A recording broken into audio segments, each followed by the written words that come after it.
Mendel का सिद्धांत, जिसे हम वंशानुक्रम के संदर्भ में समझते हैं, वास्तव में जीवन के रहस्यों में से एक है। जब हम मेंडल की बात करते हैं तो हमें एक ऐसे व्यक्ति का ध्यान आता है जिसने पौधों पर प्रयोग करके जीनों के व्यवहार को समझा। मेंडल ने मटर के पौधों पर काम किया और पाया कि कुछ विशेष गुण एक पीढ़ी से दूसरी पीढ़ी में कैसे स्थानांतरित होते हैं। मेंडल ने दो महत्वपूर्ण सिद्धांतों का प्रस्ताव रखा। पहला, स्वतंत्र संयोजन का सिद्धांत और दूसरा, विभाजन का सिद्धांत। स्वतंत्र संयोजन का सिद्धांत यह बताता है कि जीन एक दूसरे से स्वतंत्र रूप से संयोजित होते हैं।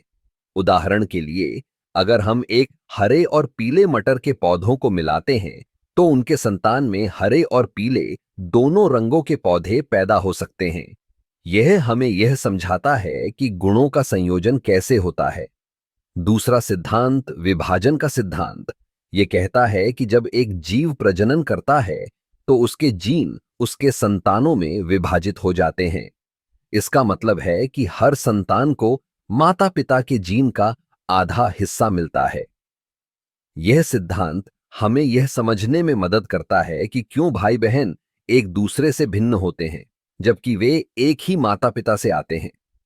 मेंडल के प्रयोगों ने हमें यह भी सिखाया कि कुछ गुण प्रमुख होते हैं जबकि अन्य गौण होते हैं।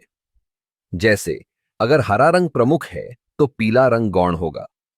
जब हम मटर के पौधों को देखते हैं तो हमें यह स्पष्ट होता है कि कैसे ये गुण एक पीढ़ी से दूसरी पीढ़ी में स्थानांतरित होते हैं। मेंडल का काम केवल पौधों तक सीमित नहीं था।